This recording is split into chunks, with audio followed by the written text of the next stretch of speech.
Bali sebagai destinasi wisata dunia kini akan memiliki transportasi terintegrasi, khususnya transportasi laut melalui pelabuhan. Tepat pada 12 Desember 2020 atau 12.12, Menteri Perhubungan RI melakukan peletakan batu pertama pembangunan Pelabuhan Laut Sanur dan Pelabuhan Penyeberangan Bias Munjul. Menteri Perhubungan secara simbolis juga menyerahkan batu untuk pembangunan Pelabuhan Bias Munjul kepada Bupati Kelungkung.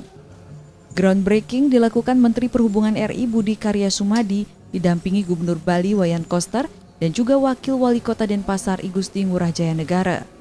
Menteri Perhubungan RI Budi Karya Sumadi menjelaskan Presiden RI Joko Widodo sangat mengapresiasi pembangunan infrastruktur daerah. Pembangunan proyek harus berguna untuk masyarakat, di mana Bali harus dikawal sebagai hubungan internasional mengingat Bali sangat berbeda dengan kearifan lokalnya dan menjaga proyek tersebut dengan program konektivitas yang pasti. Bali memang menjadi destinasi utama Indonesia. Bahkan Pak Presiden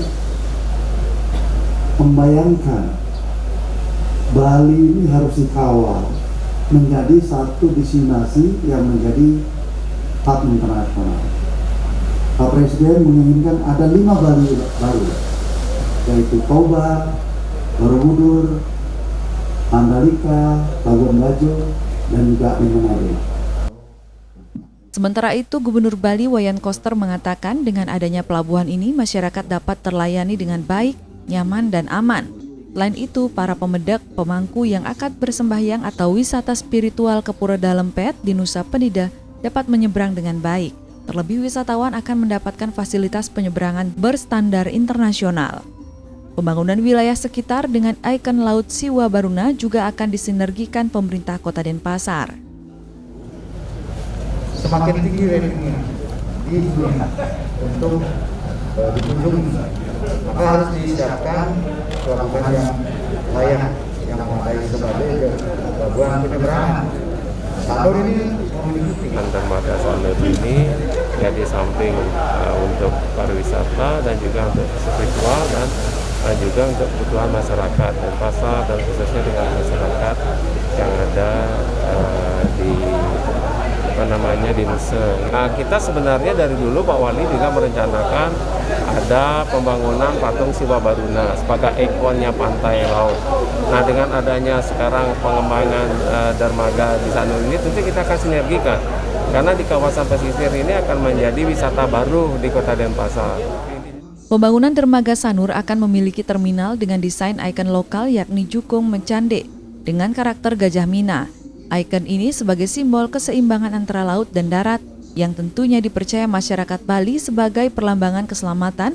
Desain modernisasi pun dilakukan sebagai spot selfie. Yang kita pakai karakter yang tua, Gajah Mina. Jadi Gajah Mina itu sebagai representasi keseimbangan antara darat dan laut. Jadi ada gajah di darat dan juga ikan di laut gitu ya, dan ini menghadirkan harmoni. Jadi seperti feminin dan maskulin maupun juga sebagai simbol keselamatan. Karena orang Bali secara filosofi kita menganggap laut itu bukan tempat tinggalnya manusia gitu ya. Jadi buah suah, buah itu di darat, suah itu di laut. Jadi orang Bali yang melaut itu selalu berharap akan kembali lagi ke rumah, ke darat dengan selamat. Pembangunan Pelabuhan Segitiga Emas di Bali mulai pada Desember 2020 dan ditargetkan terrealisasi selesai pada tahun 2022, di mana pembiayaan dari APBN anggaran tahun 2020-2022 tahun jamak dengan nilai lebih dari 500 miliar. Yakni dengan rincian 380 miliar untuk Pelabuhan Laut Sanur dan 97 miliar untuk Pelabuhan Penyeberangan Bias Munjul Ceningan dan Pelabuhan Sampalan Nusa Penida 82 miliar. Desi Indah Lestari, Kompas Dewata.